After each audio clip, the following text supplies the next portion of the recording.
Ahí acabo de modificar el Meet para que les aparezca que la semana que viene es el avance de los trabajos prácticos, así también todos lo Sí. pueden ver y lo tenemos presente y no hay confusión con el día. Genial, bueno.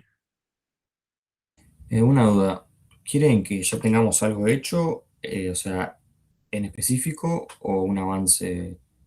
Un avance, no es para entregar la entrega final, ni mucho menos. Es para ver cómo vienen avanzando. Ok, ok. Un resumen ahí de lo que avanzaron y planteo de dudas en caso de que haya. ¿Está bien?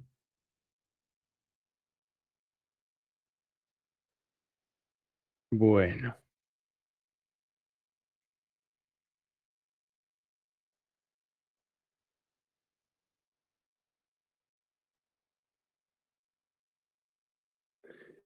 Bueno, vamos a ir preparando entonces. Voy a compartir pantalla.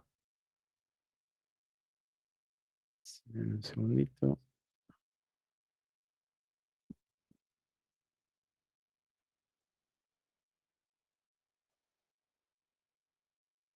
Bueno, ahí ya la deben estar viendo la pantalla. Y vamos a...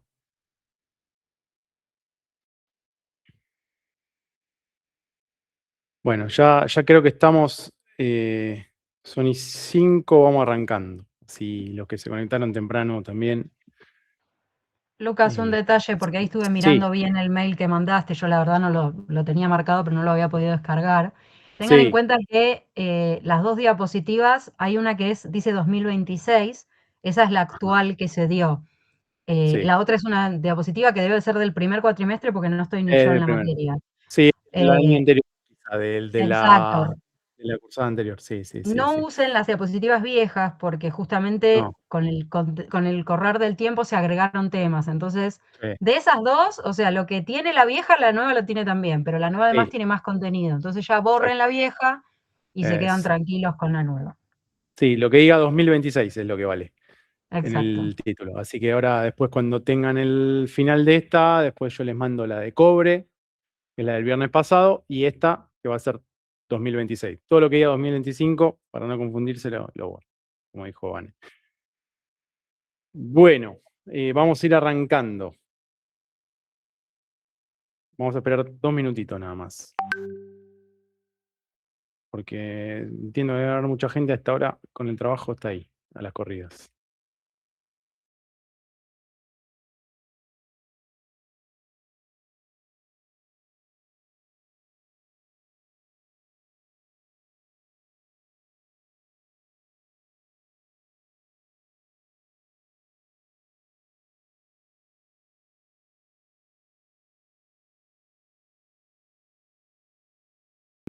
Dependiendo cómo lo quieran llamar.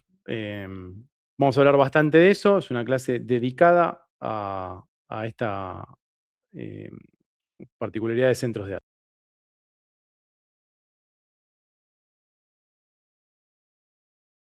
Perdón, pero voy a minimizar esta pestaña, y ahí estoy. A ver. Bueno, ahí me escuchan, ¿no? Porque... Sí, excelente. Sí, se escucha. ¿Sí? Sí, sí, se escucha, Bueno, profe. genial, genial. Tengo un temita con la presentación, lo único, pero... Deme un segundo. Dejo de compartir y vuelvo a compartir en un segundo. Toda la pantalla va a ser esta vez. Ahí está. Bueno, ahora sí, volvemos.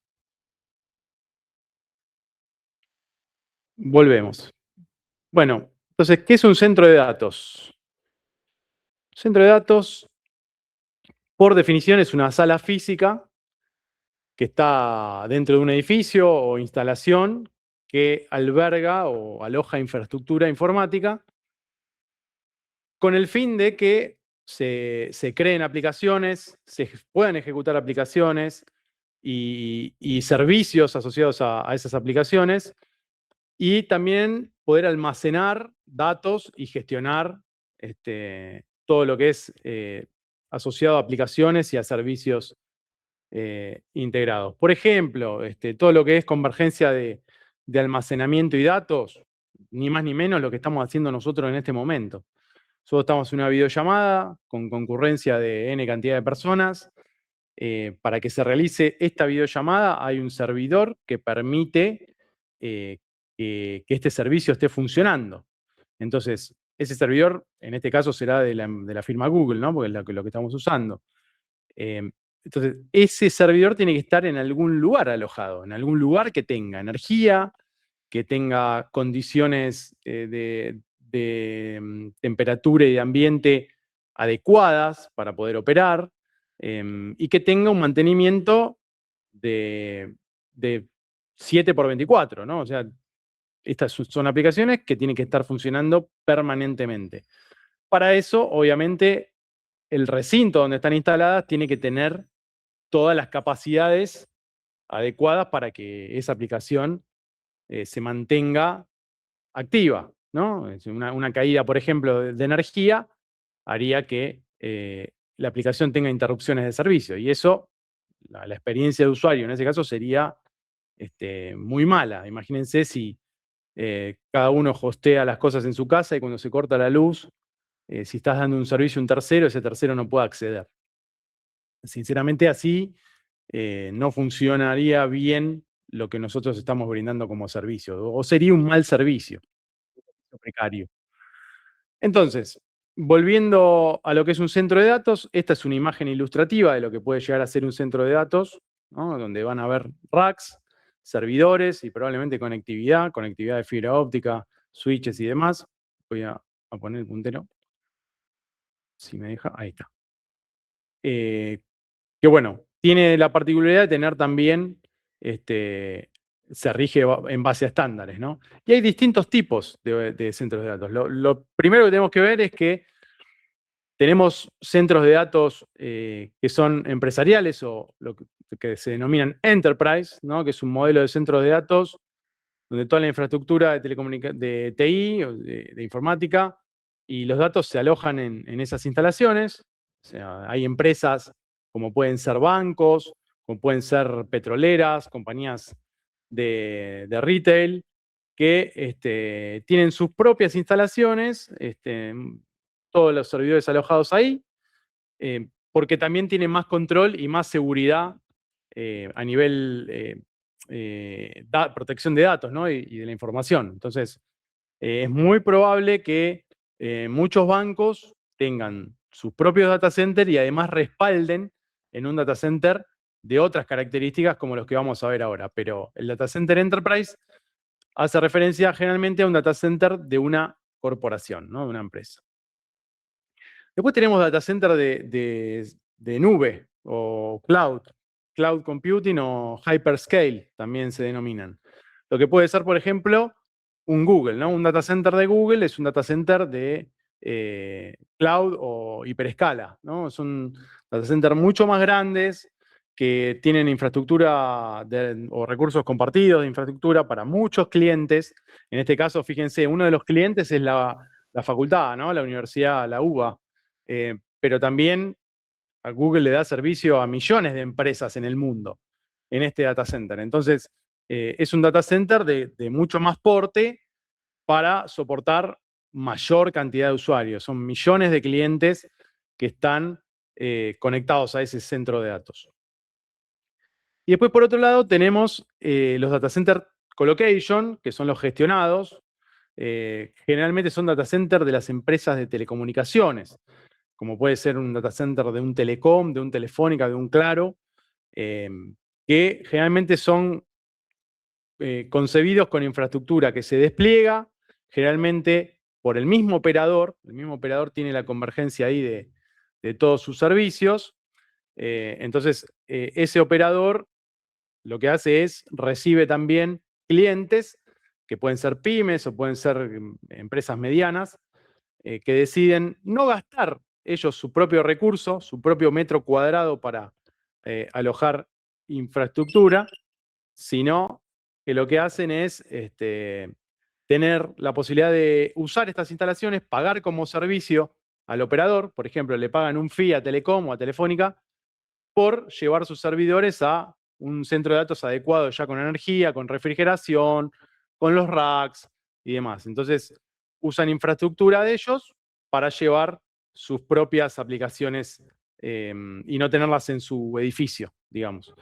Eso es una práctica muy común, sobre todo cuando la empresa es una empresa chica o mediana y no tiene tantos recursos para invertir en su propia red, ¿no? Entonces, ahí ya hace sentido este modelo. Hasta acá, ¿cómo venimos? ¿Hay alguna duda, algún comentario? Yo tengo una pregunta. Sí. ¿Cuál sería la diferencia entre el telco y un cloud? Porque ambos como que brindan los servicios, infraestructura, te dan todo. Sí, te dan todo. Lo que pasa que en el caso del cloud, lo que hace es también te puede proporcionar, como en nuestro caso ahora, te puede proporcionar servicios de videoconferencia, te puede proporcionar una suite de productos como el correo electrónico y demás, como lo hace, por ejemplo, Google o lo hace Microsoft. Y además te proporciona sus propios servidores. O sea, te puede proporcionar servidores propios para que vos armes tu aplicación con los servidores de ellos. El modelo de telco colocation lo que te da es un espacio físico para que vos lleves tus servidores y los configures y vos tengas la administración. ¿Se entiende la diferencia? O sea, sería como te alquilan un Te galpón, por alquilan un decirlo. espacio, claro. Es como si vos tenés una empresa de camiones de logística y no tenés lugar para guardar esos camiones. Entonces tenés que salir a arrendar un galpón para guardar los camiones y tenerlos ahí. En ese mismo galpón, obviamente, te hacen el mantenimiento todos los días para que el camión salga con nafta, para que tengas cualquier cosa que se le rompe, bueno, se la puedan arreglar y demás. Hasta cierto punto, ¿no? Eso es el mismo modelo. O sea, en el caso de las telco, ellos tienen ya los espacios para que uno pueda llevar una compañía chiquita que no tiene espacio en su oficina, pueda llevar sus equipos y pueda pagar por el espacio que usa en el data center. Entonces, ellos ya te proveen un rack con energía, con un servicio de internet, y vos llevas tus servidores ya configurados con tus aplicaciones y las tenés en ese lugar. Porque obviamente esto necesita atención permanente, 7x24, tiene un consumo de energía y energía estabilizada permanentemente, necesita refrigeración, y hay empresas que no quieren invertir en todo eso o no tienen la posibilidad de hacerlo, digamos, porque el negocio pasa por otro lado. Entonces, obviamente cada vez toma más preponderancia que todos los servicios hosteados o aplicaciones son vitales para todas las empresas, ¿no? Fíjense que hoy hacemos casi todo por online. Pero bueno, al margen de eso, hay pequeñas empresas que no quieren invertir en eso, lo ven como un gasto, no como una inversión. Entonces, ese patrimonio prefieren no tenerlo y pagar un arrendamiento del espacio. Para eso van a un data center telco. ¿Se entiende? Sí, sí, gracias. Ok. Bueno, unos ejemplos prácticos son los siguientes, ¿no? Recién lo hablábamos, ahora lo describimos acá. Data Center Enterprise son las empresas que tienen cierto perfil para poder invertir en su propio data center. Por ejemplo, bancos, procesadoras de pago, aseguradoras, bueno, empresas de energía, petroleras, organismos gubernamentales, supermercados, shoppings y demás. Los data center cloud son digamos, los de hiperescala, ¿no? Los grandes, que son los más grandes del mundo, ¿no? Los de Google, los de Amazon, los de Microsoft, los de Meta, muchos que son para servicios de software de gestión y demás, como puede ser SAP u Oracle. Y hay muchos más, ¿no? Muchísimo más. Hay una infinidad de data centers que bueno, que si uno los enumera todos, no termina más, pero fíjense que son bien diferentes los segmentos. Después el data center telco, data center típico de telco es data centers de empresas de telecomunicaciones, como puede ser Telecom, Telecom, por ejemplo, tiene uno muy grande en Pacheco. Después Telefónica también es otro de los que, bueno, en este momento está pasando por una situación particular. Creo que está, si no se vendió, está en eso. Y después, claro, que tiene su propio data center también, tiene varios, pero el más grande lo tiene en Olleros, en el barrio de Belgrano. ARSAT tiene un data center muy grande en Pacheco, por ejemplo, perdón, en Benavides. ARSAT es una empresa que le da muchos servicios a organismos gubernamentales en ese data center. Y después hay otros, ¿no? Un poco más chicos, que puede ser IPLAN, puede ser Metrotel, puede ser Sílica. Bueno, hay centros de datos, obviamente de telcos, pero telcos más pequeñas, si se quiere. Así que bueno, después hay otro concepto que emerge después de la pandemia, que es el Data Center Edge, ¿no? Que es, por ejemplo, los sectores de retail tienen mucha capacidad de gestión en el borde de la red, o sea, más cerca del usuario final, y eso permite mejorar la experiencia del cliente, ¿no? Porque tienen menor latencia con las aplicaciones. Entonces, esos son data centers que están más cerca del usuario final. Data Center Edge. Ese concepto empezó a aparecer después de la pandemia y bueno, con mucho más asociado el uso de la telefonía móvil a los accesos a Internet y aplicaciones. Bueno, un poquito para mostrar un panorama a nivel centros de datos. Este es un gráfico del 2023. Se va moviendo, pero la tendencia es más o menos parecida, salvo que en Argentina la promesa eterna de que va a haber muchos data centers algún día sea realidad. Por ahora no estaría sucediendo, ¿no? Pero en Estados Unidos es el que más centros de datos tiene. Después en Europa los que encabezan son Alemania y Reino Unido. China tiene muchos también. En Oceanía tenemos Australia. Y después todo lo que es América Central y América del Sur, México y Brasil lideran. Y todo lo que es, bueno, en Europa también está España que tiene algunos, pero fíjense qué lejos que viene en Europa, España de Reino Unido y Alemania.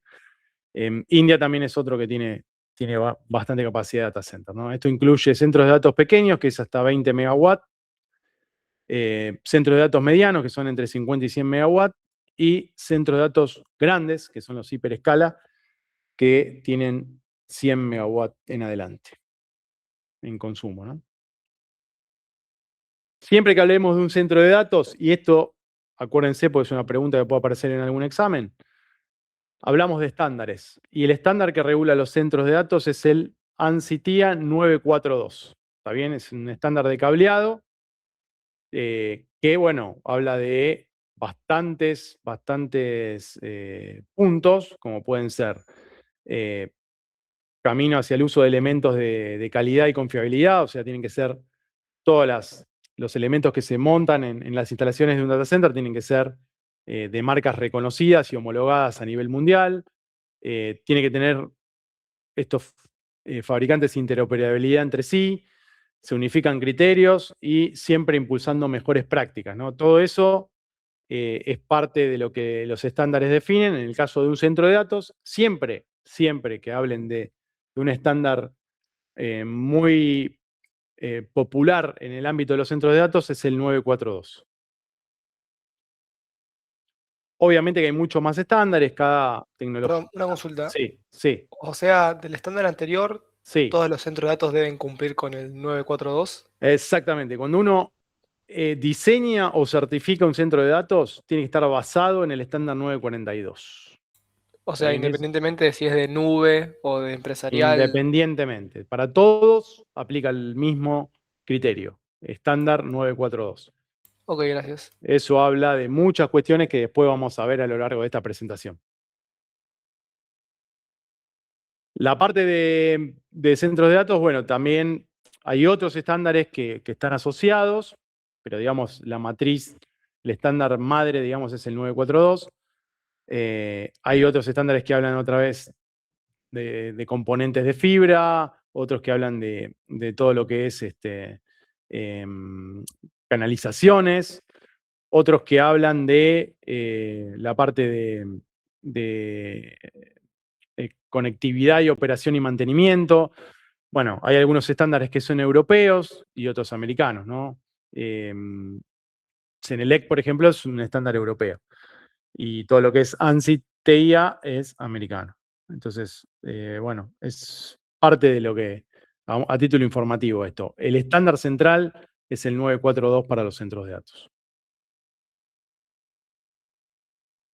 Entonces, volviendo a esto, lo que marcan los estándares, que el 942 es para América, que nosotros mucho nos regimos de ahí, en Europa es el EN 50600, es equivalente al 942, pero en Europa, nosotros en América nos regimos más por el 942. Son parecidos a nivel criterios, pero bueno, hablan del diseño, tiene que tener un diseño acorde para simplificar la gestión y demás del equipamiento. Habla de que tiene que tener sistemas de refrigeración adecuados, después vamos a ver un poquito más en detalle. Habla que tiene que tener estándares de seguridad, ¿no? Cumplimiento de normas de seguridad, y tiene que ser sustentable. Esto se agregó hace un tiempito, sobre todo después de la pandemia, ¿no? Vuelvo a repetir esa frase que bueno, trajo varios cambios asociados. La parte de esquemática de un centro de datos a nivel bloques lo van a ver de esta manera. Van a tener un cuarto de entrada, un entrance room, lo van a ver acá la nomenclatura de los acrónimos. Después van a tener, obviamente, un acceso a un área de distribución principal o main distribution area, esta que ven acá. Después hay un área intermedia o intermediate distribution. Y después hay un área de zona o zone distribution. Todo eso para llegar a donde están los servidores, los sistemas de almacenamiento, storage, o el equipamiento activo de telecomunicaciones, que pueden ser switches, pueden ser routers y demás, ¿no? Eso se hace ya en el Equipment Distribution Area. Esa parte es, digamos, la parte de conectividad final. Estos esquemas siempre parece una pavada, pero muchas veces nosotros hay exámenes que pedimos que tengan este concepto en la cabeza y lo puedan plasmar en la hoja. Eso siempre va a ser, es un pequeño tip que les doy para los exámenes de esta materia. Una consulta. Sí. ¿Son tipo habitaciones por separado o está tipo todo junto y el equipo No. es lo que cambia? Este es un ejemplo que vamos a ver ahora de una foto. Acá vos podés tener en un mismo recinto o en un mismo cuarto que es grande, podés tener una zona de distribución principal en estas hileras de baldosa que ves acá. Cada baldosa de estas generalmente tiene 60 centímetros o un poquito más, son 60-60 u 80-80. Y esta puede ser un área que sea de distribución principal. Y al lado tenés el área que es la distribución intermedia o de zona. Y un poquito más allá o en otro recinto tenés el área de equipamiento. ¿Está bien? Eso se hace todo con interconexiones de cobre y de fibra óptica, que vimos las clases pasadas. Ok, gracias. Hablando en este gráfico particularmente, lo vamos a ver en detalle. Fíjense, empieza, esto es un data center típico, una cámara 0. Esta cámara 0 es las cámaras que ustedes van caminando por la calle y ven que hay una tapa de fundición en la vereda que dice, no sé, Telecom o Claro o Telefónica o iPlan. Bueno, cuando van por la calle ven esto, eso es una cámara. El data center también tiene su cámara, una cámara 0 se llama, que es la cámara principal, la cámara donde llegan todos los operadores. Esta cámara generalmente lo que hace es trae la red del operador, que puede venir del norte o del sur, de donde sea. Vienen esas fibras, generalmente pueden acceder en forma subterránea a un predio de estas características. Y en esa cámara converge ya la parte de fusión, porque desde esa cámara va a ir a la acometida del edificio, que ya está en la fachada del edificio. Ahí ya entramos al edificio, ¿está bien? Y una vez que entramos, ya vamos a ir desde la acometida a un cableado de campus, que bueno, que puede ser con elementos que ahora vamos a ver en detalle, y de ahí vamos a ir al entrance room, después al área de distribución principal. Fíjense que esto puede estar, en este bloque marca que puede ser hasta en el mismo recinto esto, pero en distintas áreas. Son áreas dentro de un mismo recinto. Y después va pasando por los distintos bloques. Depende del diseño del data center, a veces no tienen zona de distribución intermedia. Va directamente a el ZDA o al EDA. Depende cómo se diseñó ese data center. Típicamente este es un bloque sugerido por los estándares de vuelta, ¿no? Este es un gráfico muy parecido, pero fíjense, ya tiene una diferencia. ¿Alguno me puede decir la diferencia que ve a simple vista? No importa que se equivoquen. Que hay dos Parece- caminos. Exactamente. Hay dos caminos. ¿Y eso qué me indica? Que hay dos proveedores de servicios distintos. ¿Está bien? Un proveedor viene por un camino y otro proveedor viene por otro camino.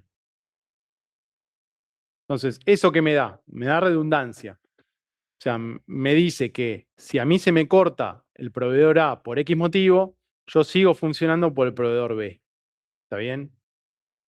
Entonces, ese data center va a tener la conectividad con mayor tolerancia de fallos que si tuviese un solo camino.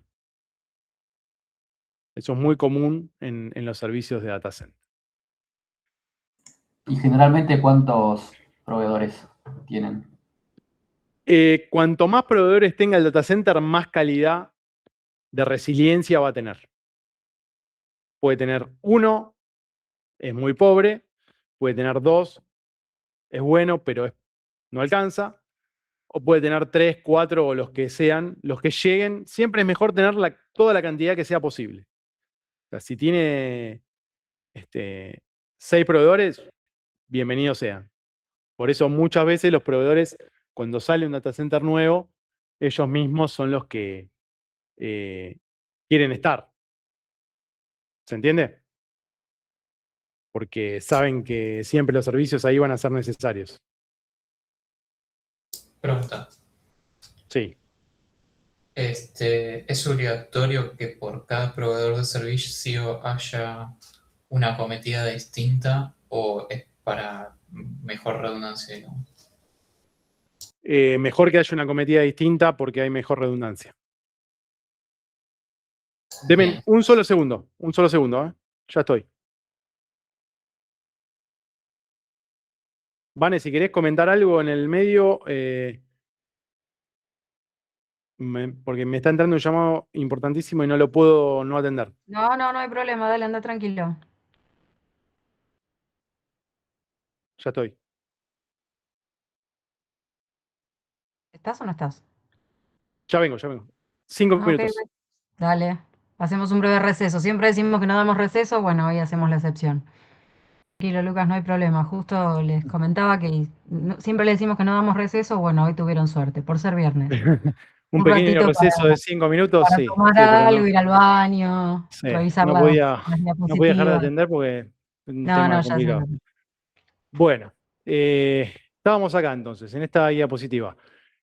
Siempre les decía, mejor tener muchos proveedores en un centro de datos porque le da calidad de conectividad a ese centro de datos. Un cliente que se aloja ahí puede elegir entre a quién darle su servicio, ¿no? O sea, tiene mucha más oferta para poder contratar que si tuviese un solo proveedor o dos.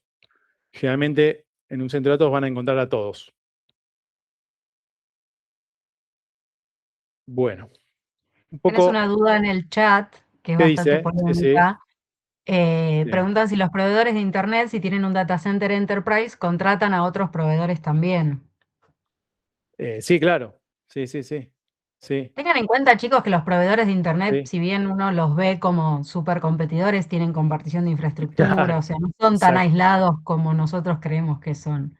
No, tiene acuerdos bilaterales de intercambio de Exacto. capacidad, o sea, te intercambian fibras o redes cuando uno no llega a un cierto sitio y el otro lo lleva con su propia red, o sea, hay un montón de cuestiones. No son competidores que se matan, sino que muchas veces sí, a Incluso nivel oferta compiten, pero ustedes pueden eh, estar usando la red del competidor, perdón, del proveedor de Internet al que ustedes le están pagando y en realidad están es, conectados a la del otro. Y no claro, lo saben, es totalmente transparente para el usuario.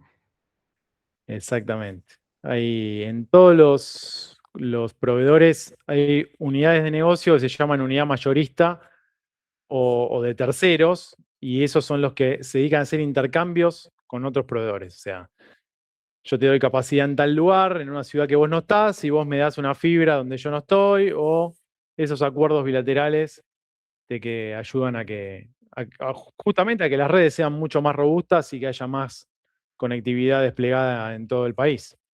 Y a nivel mundial también, ¿no? Así que bueno, este gráfico que vemos en detalle. Una pregunta. Sí. ¿Cómo Estos no? data centers también pueden tener redes privadas, ¿no? De internet.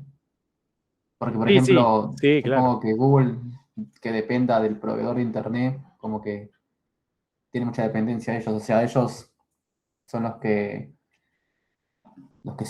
por decirlo, se proveen a sí mismos el internet. Sí, ellos generalmente por ahí tienen un proveedor de internet que va a ser, en el caso de Google, que por ahí está alojado en Estados Unidos, tienen un cable directo que tiran ellos hacia el proveedor que es Verizon. Entonces, que es Verizon o que es, no sé, cualquiera de los que esté en Estados Unidos, ¿no? Puede ser Orange o el que sea. Y le tiran un enlace directamente ellos lo van a buscar ellos, digamos, al proveedor. Y el proveedor como backup le da un servicio de ellos, pero ellos llegan con su propia fibra hacia el proveedor. Por ejemplo, Google acá lo hace desde la estación terrena de Las Toninas, que sería el kilómetro cero de internet acá en Argentina, donde vienen los cables submarinos, ellos tiran su propio cable desde ahí hasta los data centers en los que quieren estar, ¿no? Que es en todos, ¿no? Generalmente. Así que sí, eso lo hace mucho. Ok, gracias. Bueno, después el tema de distribución en un centro de datos, ahí lo van a ver un poco graficado. Tienen los tipos de gabinetes. Fíjense que ahí tienen áreas, estas guías amarillas son guías de fibra, o sea, son canalizaciones de fibra óptica que son especiales para fibra, para no rayar la fibra, para no dañarla. Acuérdense que es un material muy delicado. También en cuanto a las curvas, tiene todas las curvas terminadas de manera tal que los ángulos dan para que no hacer microcurvas y lastimar las fibras. En la parte de los racks, fíjense que también tienen servidores alojados. Esto que se ve con este color rojo, por ejemplo, es lo que está conectado al camino A, o sería el proveedor A, y lo que está en un azul oscuro es el proveedor B. Bueno, esto es un poco a nivel esquemático de cómo sería la entrada. Acá fíjense que están las entradas de proveedores. Acá está la cross conexión que hace las veces de cruce entre lo que viene de la fibra de planta externa y la distribución de fibra interna. Y después tenemos, bueno, la parte de switches o de conectividad, que bueno, está distribuida en distintas áreas, ¿no? Hay un área de equipment acá, otra área de equipment acá. Son 3 áreas de equipos estas.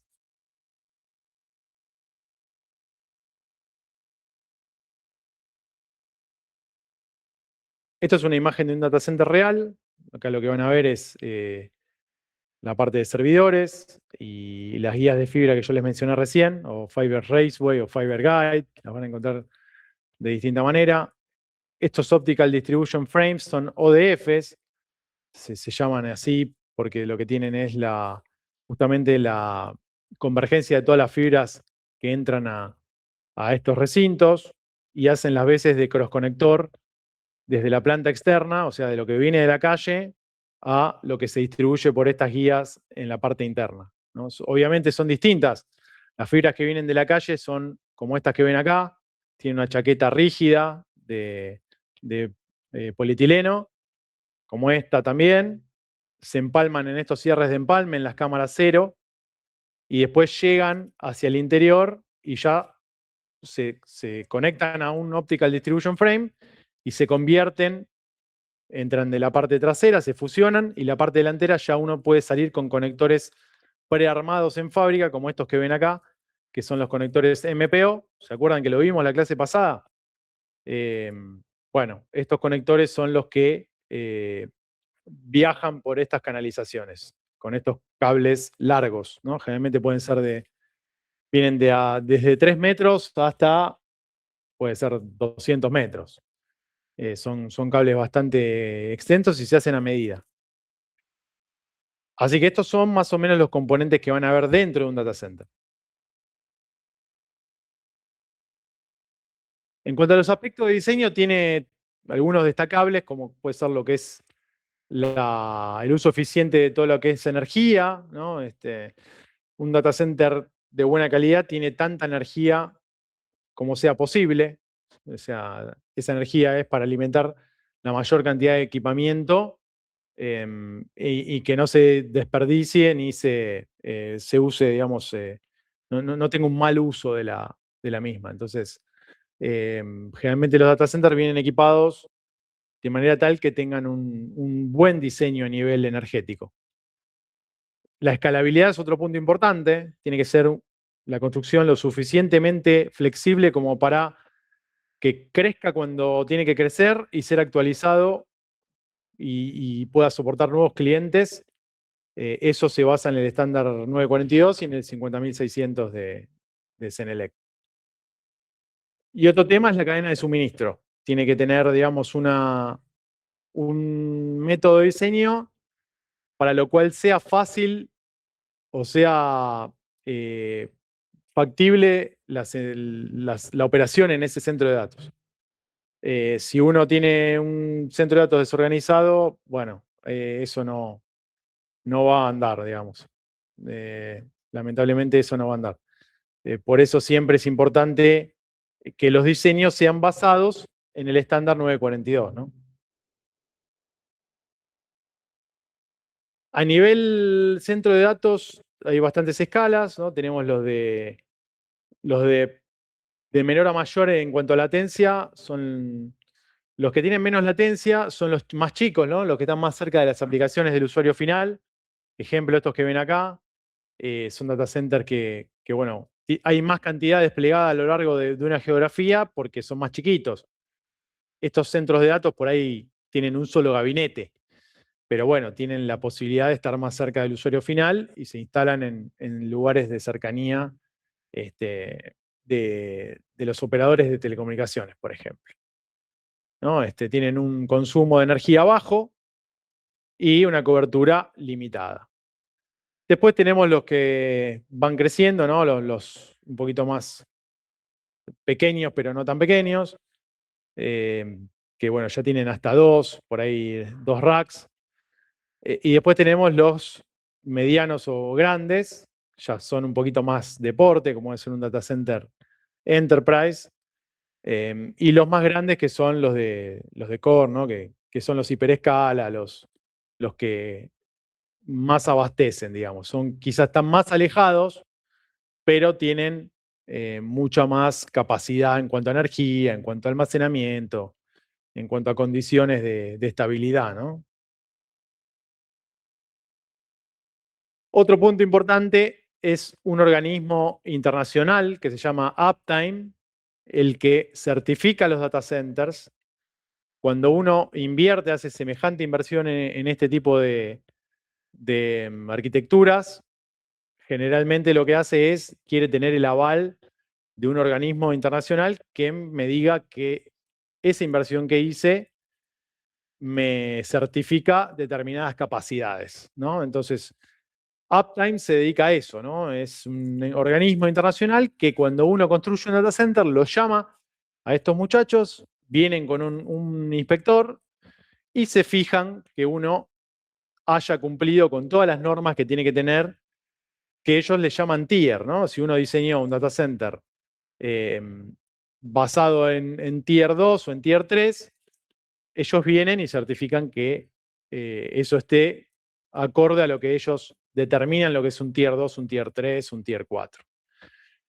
¿Qué pasa en Argentina con los tier 4? Bueno, en Argentina estamos complicados con los tier 4 porque nosotros tenemos generalmente la parte de energía distribuida por proveedores de energía que tienen zonas determinadas. Por ejemplo, donde está Edenor, no está Edesur. Entonces no hay doble proveedor de energía de red. Sí hay 2 proveedores de internet, o 3 o 4, pero proveedores de energía de red no hay 2, hay 1 generalmente, ¿no? Entonces ahí llegar a un tier 4 es muy complejo en Argentina en este momento, ¿no? Imposible, diría. Tier 1 es distinto, ¿no? Tier 1 es un data center con capacidades básicas que requiere paradas, por ejemplo, una puesta en marcha hay que tener, para hacer un mantenimiento, parar la marcha de ese data center para poder hacer upgrades o reparar fallas o demás, ¿no? Hay que cortar los servicios que están funcionando. Eso es un tier 1, es el más precario de los data centers.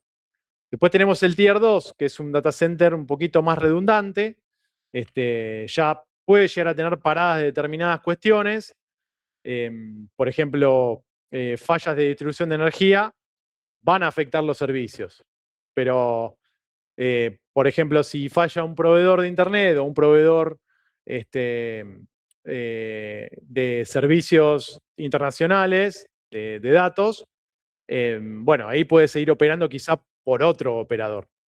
Eso es un tier 2. En cuanto a la energía, es bastante flojo, pero en cuanto a servicios, tiene un poquito más de capacidades, ¿no? De redundancia. Después tenemos un tier 3, que ya es un data center de los que nosotros ya tenemos una redundancia importante, ¿no? Son data centers que cada uno de los componentes que tiene una alternativa, ¿no? Por ejemplo, una ruta de distribución de energía que, bueno, puede hacer que, por ejemplo, un data center se pare porque se le cortó la energía de red, pero tiene un generador que le permite funcionar durante N cantidad de tiempo. Entonces, obviamente que puede fallar todo, ¿no? El generador y la energía que no vuelva por ese tiempo. Pero bueno, tiene la posibilidad de estar operando a pesar de las fallas que pueda llegar a tener la energía. Entonces, ese es un data center bastante robusto ya. Y después el tier 4, ¿no? Que es tolerable a todas las fallas, ¿no? Es tolerable a energía, a fallas de energía, y es tolerante también a determinadas fallas como puede ser operadores o fallas de red y demás. El tier 4 es el más tolerante de todos, es el mejor, digamos. En Argentina, complicado, pero en muchos países del mundo sí está, obviamente, con posibilidad de certificarse. Bueno, un poco a nivel esquemático lo que es redundancias, ¿no? Un tier 2, fíjense que ya tiene una UPS, ¿no? Tiene toda la parte de energía como segurizada. Después, a nivel arquitectónica también cuentan con otros componentes, ¿no?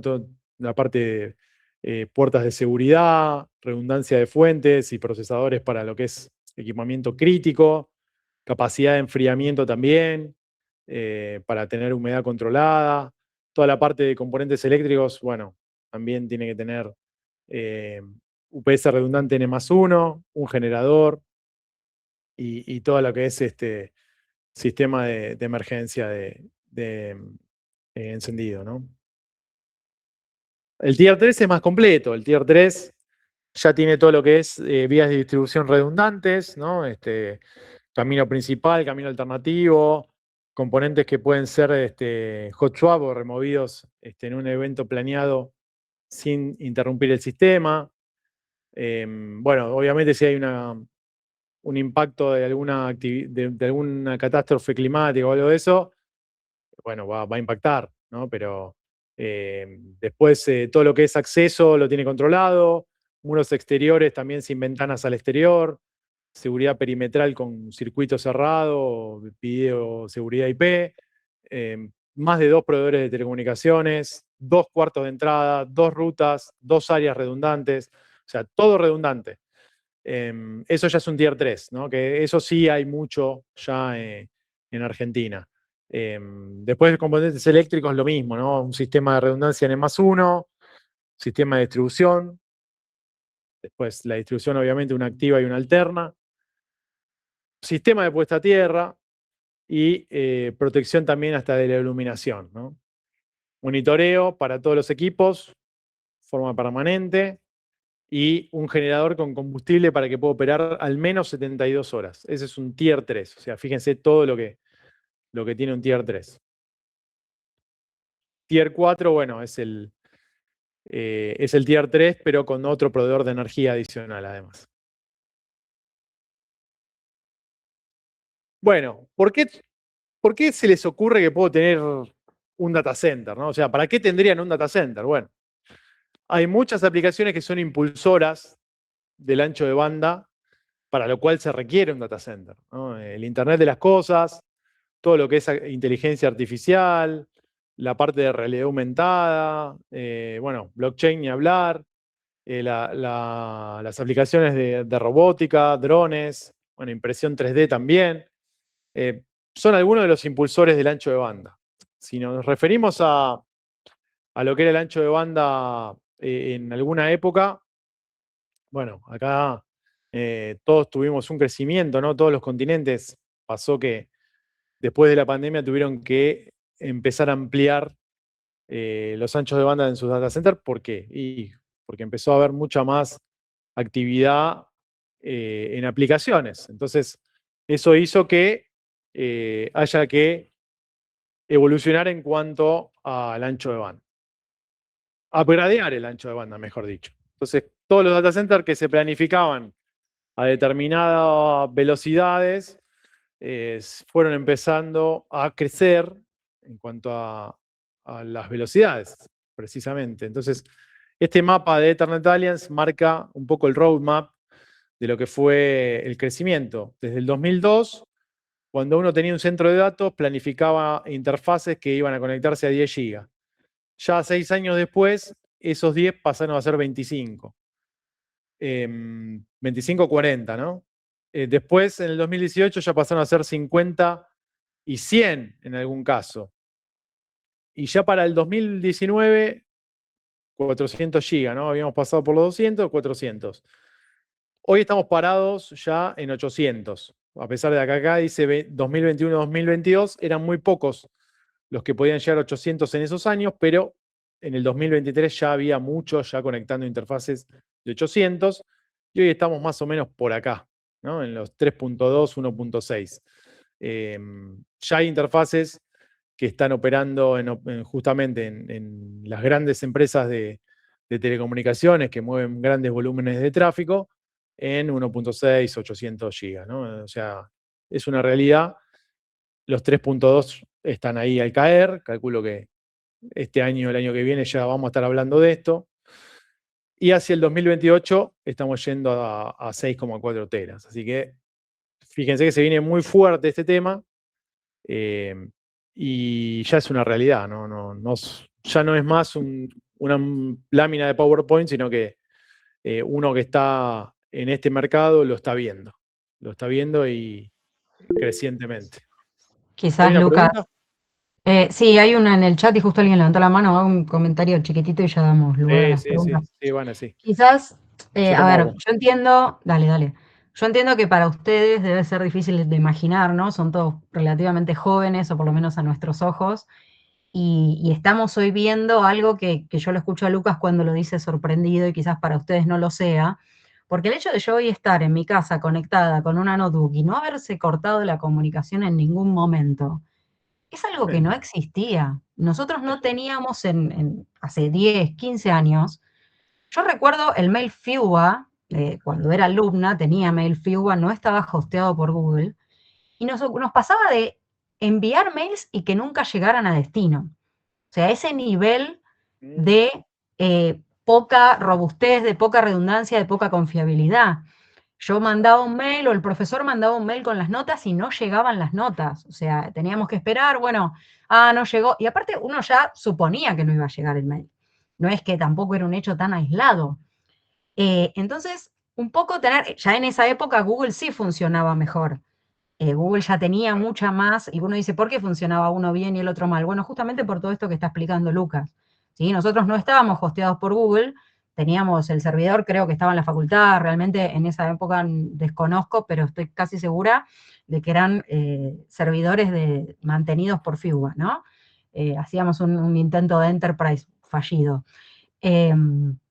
Y bueno, y esta era la situación en la que estábamos. Entonces, esto que parece tan utópico y que hoy entiendo que para ustedes sea difícil de imaginar, porque todos confiamos plenamente en que si un mail sale, el mail llega, en que si estamos hablando, del otro lado nos están escuchando. Todo esto es algo que nosotros hace no demasiados años no lo teníamos. Yo cuando estudié no lo tenía, Lucas cuando estudió no lo teníamos, Marce ni hablar, pero en otras épocas quizás uno se remontaba muchos años en el pasado para decir eso no existía. Bueno, hoy está cambiando con muchísima rapidez. La pandemia fue hace 6 años y hubo un salto gigante post pandemia. Entonces, no solo el hecho de que ahora todo está cambiando tan rápido, sino que además las necesidades, porque en la pandemia no estábamos preparados. Y sin embargo fue bueno, ¿cómo lo resolvemos? Y justamente esto es lo que se ve reflejado en esto, pero para sacarlo un poquitito de los números planos, o sea, nosotros realmente hemos tenido estos encontronazos con la poca confiabilidad que tenían los sistemas y la poca posibilidad de decir, bueno, por ejemplo esto, me voy a conectar a una clase y yo sé que la clase hasta el horario de finalización va a funcionar y va a estar fluida, y si se le cae alguno, no va a ser justamente al responsable, al que hostea la clase en sí. Se me caerá a mí, se le caerá a Lucas, se le caerá a Marce o a alguno de ustedes, pero el sistema va a seguir funcionando y eso es poderosísimo. Y desgraciadamente antes no existía, y no hace demasiado tiempo. Había una persona levantando la mano, pero también en el chat hay alguien que Sí, pregunta, bueno, es una bien. pregunta de hace 15 minutos. Dice, ¿hasta ¿Qué dónde dice? si 3 OSI y dónde empieza I2? Me imagino si dice Switch, que el rack en sí es todo I2. No sé, Federico, si querés abrir el micrófono como para ver en qué diapositiva estábamos cuando preguntaste esto o a qué te referís.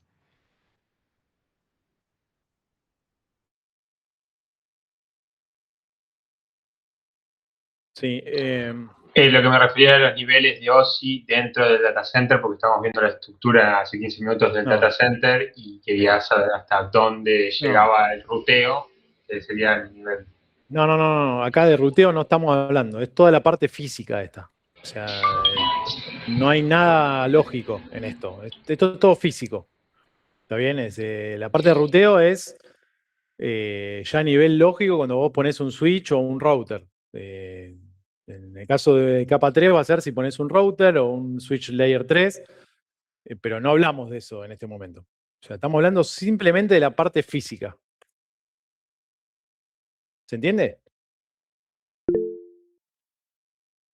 Bueno, no contestó, entiendo que entendió. Está levantando la mano Ignacio. Sí, Ignacio.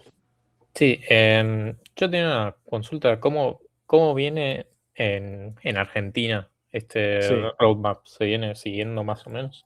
Se viene siguiendo más o menos, donde vas a ver interfaces de alta velocidad, 400, 800, va a ser en los operadores.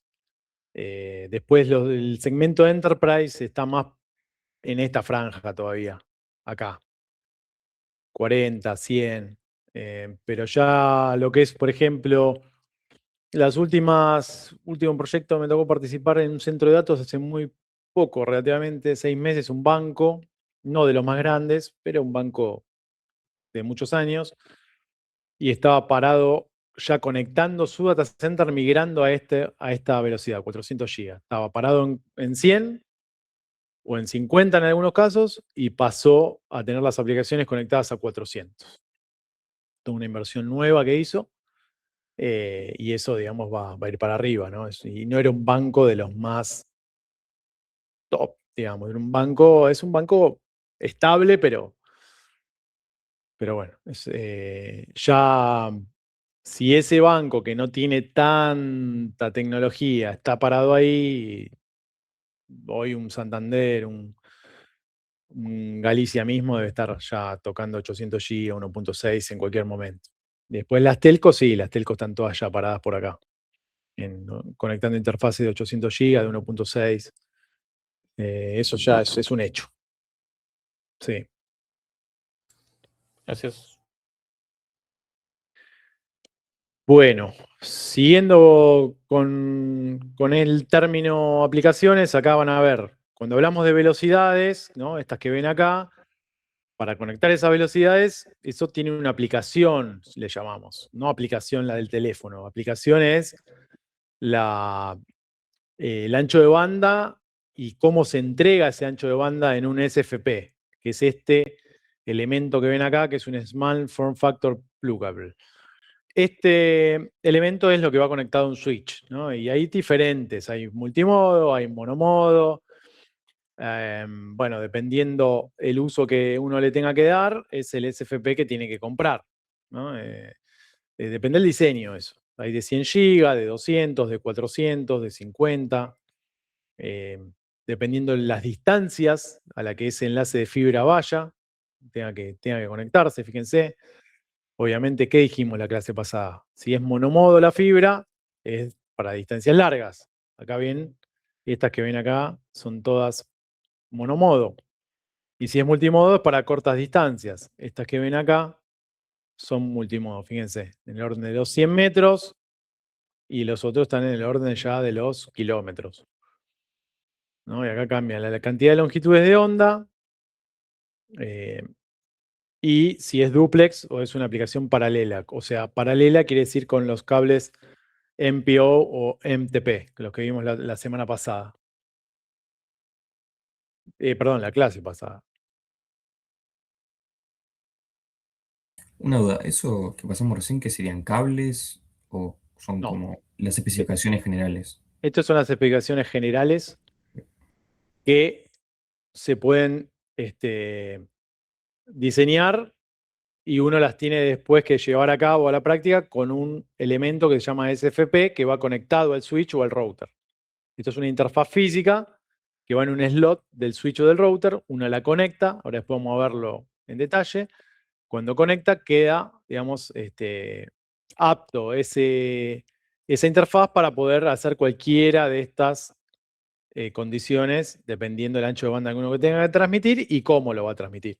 ¿Está bien? ¿Se entiende? Sí, gracias. Bien, perfecto. Entonces estamos bien.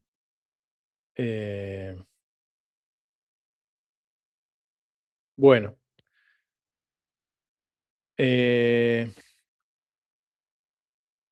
Vamos con eso. Deme un segundito y ya seguimos. Seguimos con lo que estábamos recién.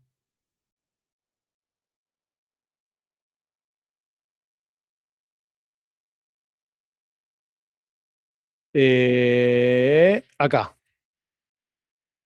Arquitectura de conectividad de un data center. Esto es lo típico que ustedes van a ver en un centro de datos. El modelo tradicional, ¿no? El que predominaba hace muchos años atrás, que tenía 3 niveles. El nivel de core, nivel de capa de agregación y la capa de acceso. Estos son 2 switches de core, que generalmente son 2 switches de porte grandes, que ocupan casi todo un rack. Después los switches de agregación, que son switches ya más pequeños. Y después los de acceso. Esos son los que digamos, los que estarían conectando a los servidores o a los dispositivos finales. El modelo de Spine and Leaf es distinto. Tiene también un switch de core. También tiene la parte de Spine, que está más cerca del usuario final. Y después la capa Leaf, que es la que está más cerca del servidor propiamente dicho conectado. Fíjense que tiene mucho más redundancia este modelo. Tiene más conexiones y mucha más posibilidad, si se corta un equipo, ir por otro y llegar. Pero bueno, es el modelo que lo que tiene es mejora el diseño, tiene más conexiones, sí, pero mejora el diseño y baja la latencia, ya que el tráfico viaja distinto, ¿no? Viaja de este a oeste. En este caso el tráfico es vertical, ¿no? Es de norte a sur. Entonces, ahí tenemos un tema Y hoy la tendencia es que el modelo a utilizar sea este, de Spine and Leaf. Eso es importante también tenerlo en cuenta, ¿no? Bueno, dicho esto, este es un mismo modelo, pero ya lo que van a ver acá es un agregado de inteligencia artificial generativa. Lo que hace esto es, uno tenía un modelo de Spine and Leaf tradicional. En el modelo que se le agrega inteligencia artificial generativa en el centro de datos, le agrega toda la parte esta complementaria que se llama InfiniBand. Toda esta parte se agrega, digamos, a lo que teníamos originalmente y es una red aparte que hace todo el cómputo de inteligencia artificial generativa. Así están viniendo los datacenters nuevos que van a procesar ese tipo de servicios, ¿no? Imagínense un datacenter de alguna inteligencia artificial que usen, bueno, va a tener ya una arquitectura similar a esa. Fíjense que estamos adelantados en la materia porque esto son cosas que están pasando ahora en el mercado de los centros de datos. Esto obviamente es a nivel conectividad. Nosotros en un examen no le vamos a preguntar eso. Pero sí tengan en cuenta que está pasando esto que les estoy mostrando ahora. Eso básicamente es lo que quería que tengan en cuenta, ¿no? O sea, le agrega al modelo tradicional otras componentes de cómputo que son InfiniBand, no son Ethernet. El footprint típico de un data center híbrido o un data center cloud, ¿no? Es el siguiente, ¿no? Van a ver algo acá que son todos los data centers los servicios de nube, ¿no? Fíjense, está Amazon, está Google, está Microsoft y otros. Y después proveedores de servicio de Internet o de comunicaciones, mejor dicho. Eso, el modelo de retail puede ser un modelo de un supermercado o un shopping chiquito de 10 racks, uno de 20. Imagínense si yo tengo contratado 20 racks con servidores de procesamiento y demás. Y me viene, siempre hago el mismo ejemplo. Llegan las fiestas y me crece la demanda en los shopping. Me crece la demanda porque, obviamente, acuérdense, la noche de los shopping no hay lugar para estacionar, toda la gente está comprando, se procesan miles de transacciones en cuestión de horas, y yo tenía este data center que tiene 20 racks.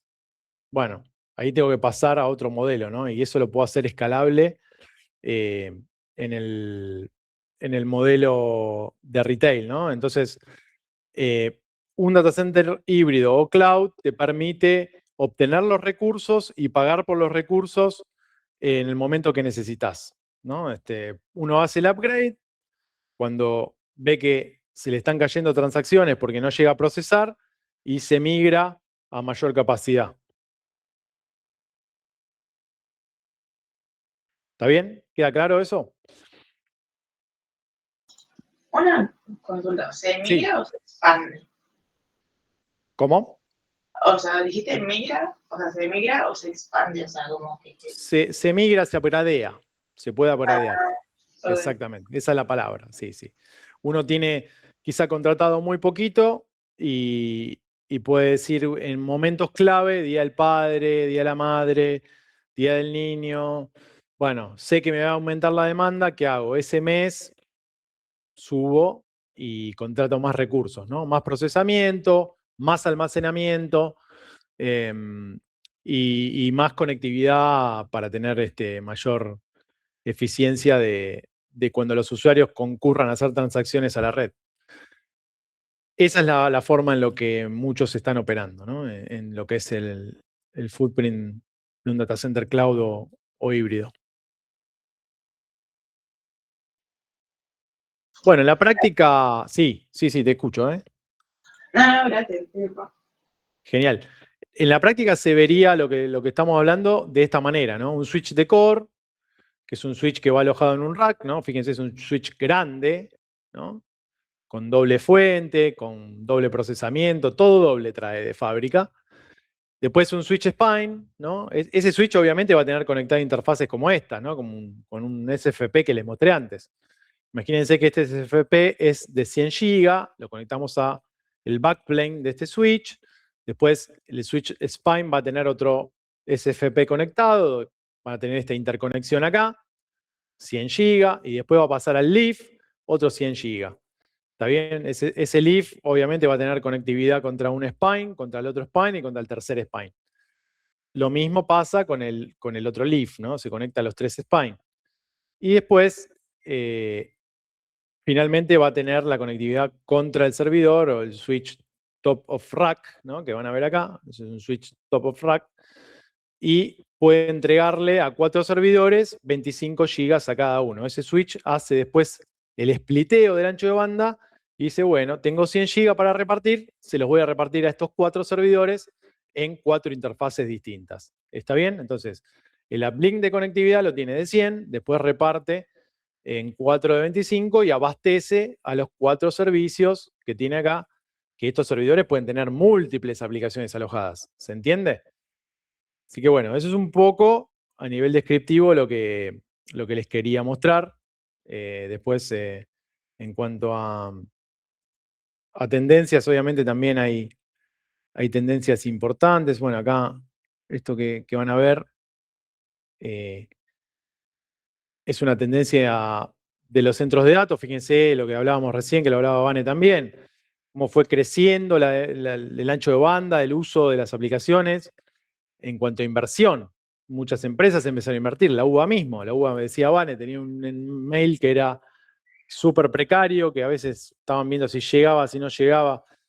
Hoy nadie puede dudar que uno manda un mail. Sí van a dudar del contenido, ¿no? Como me pasa a mí, que a veces les mando una diapositiva equivocada, pero le llegó.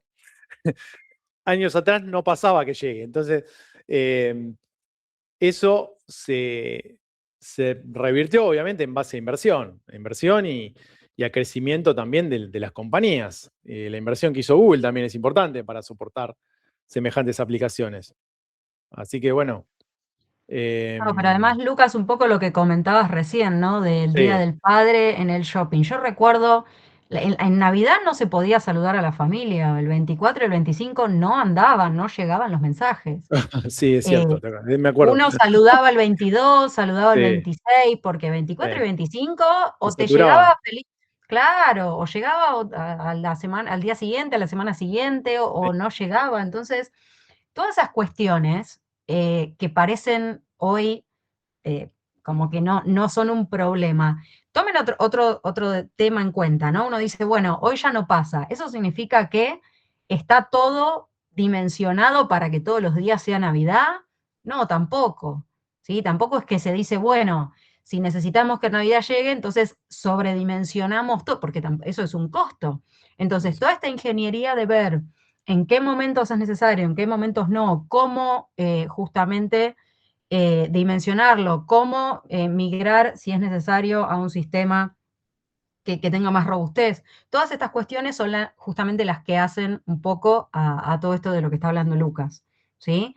No es algo trivial, no es algo que siempre existió, y el que exista hoy justamente gracias a todas estas consideraciones y todo esto que están viendo.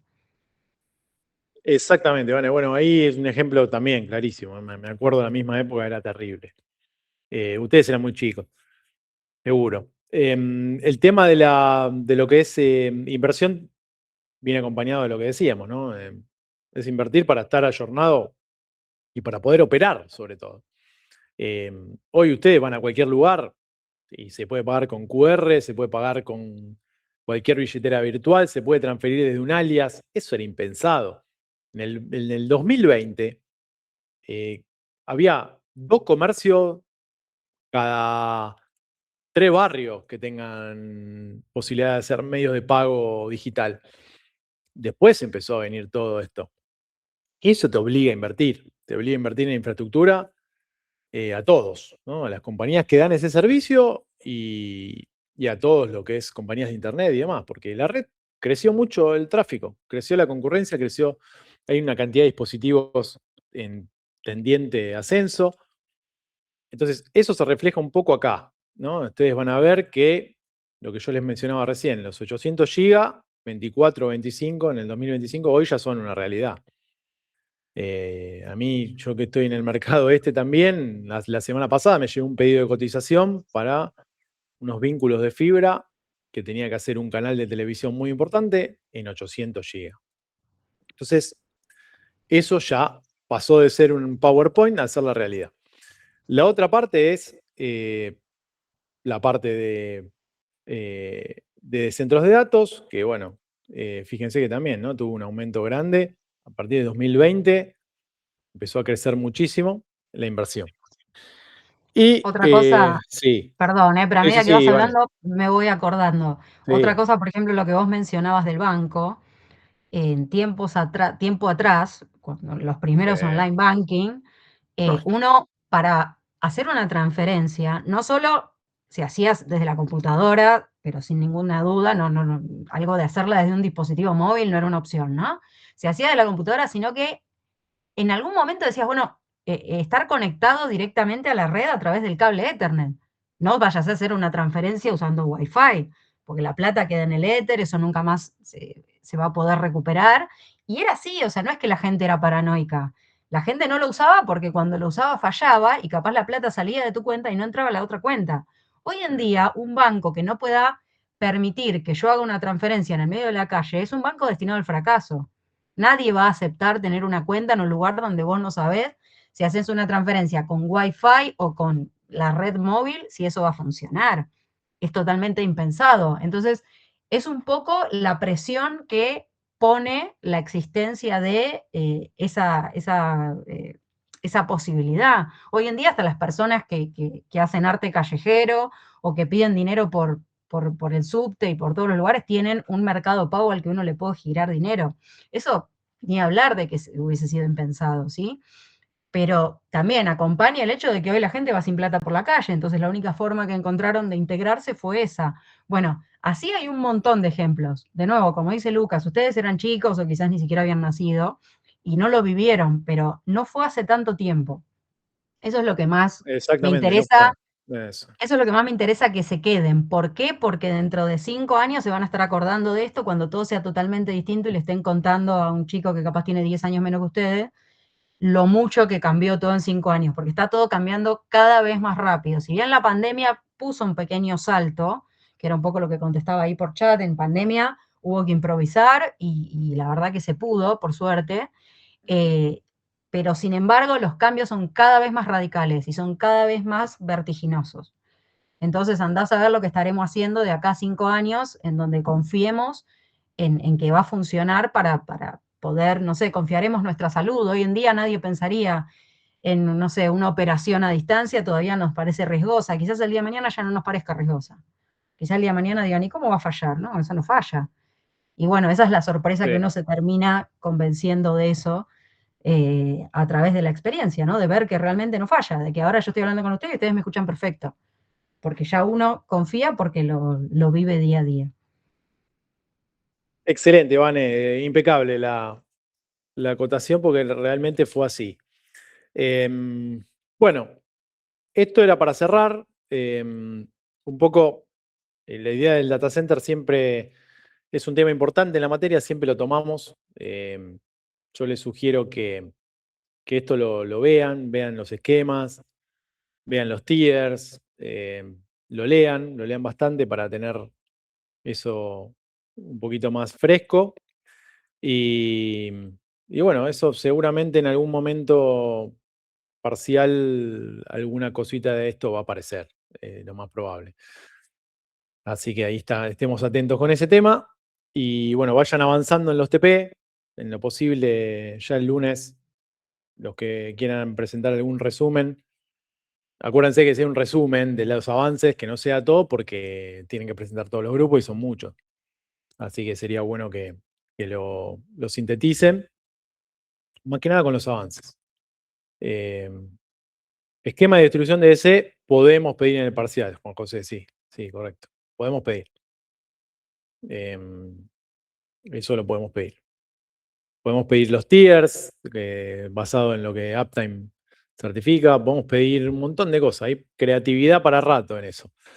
Pero está bueno que ustedes lo entiendan bien primero para saber de dónde sale todo lo que estamos haciendo, ¿no? Porque en definitiva nosotros estamos con la posibilidad de conectarnos porque hay un data center de por medio y eso a ustedes mismos les va a servir para sus proyectos, el que se dedique por cuenta propia o lo que sea. Es un tema muy interesante para hablar. Hay mucho más para hablar. Nosotros lo tenemos que sintetizar en una sola clase para que pueda entrar una mayor cantidad de conceptos, pero es un mundo en sí el centro de datos. Hay mucho para analizar, para estudiar y demás. Así que bueno, eso estamos. Bueno, con el resto, si no hay más consultas, creo que estamos bien. A mí me queda una duda, profe. Sí.